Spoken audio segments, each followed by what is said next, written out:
लेकिन अपरिचित रास्तों पर चलने की हिम्मत चाहिए।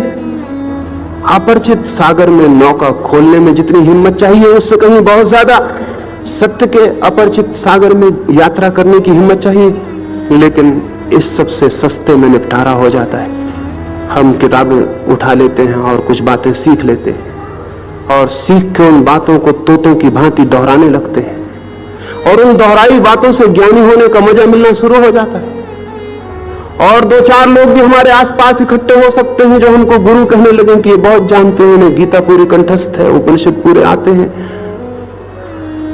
तो न केवल हम ज्ञानी बन जाते हैं, गुरु बन जाते हैं, दो चार और शिष्य भी इकट्ठे आसपास हो जाते हैं और एक अजीब, एक नासमझी का अजीब क्रम दुनिया में चलना शुरू होता है। और ये चल रहा है हजारों वर्ष से।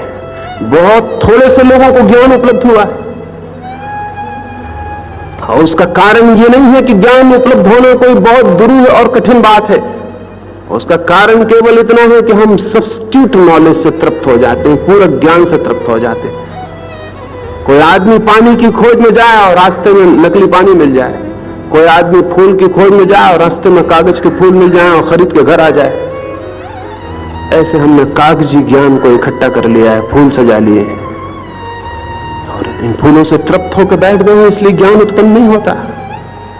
अज्ञान बाधा नहीं है ज्ञान के आने में, स्मरण रखिए। उधार ज्ञान बाधा है, क्योंकि जो उधार ज्ञान को पकड़ लेता है उसकी ज्ञान की खोज बंद हो जाती है। फिर उसे छोड़ने में भी डर लगता है।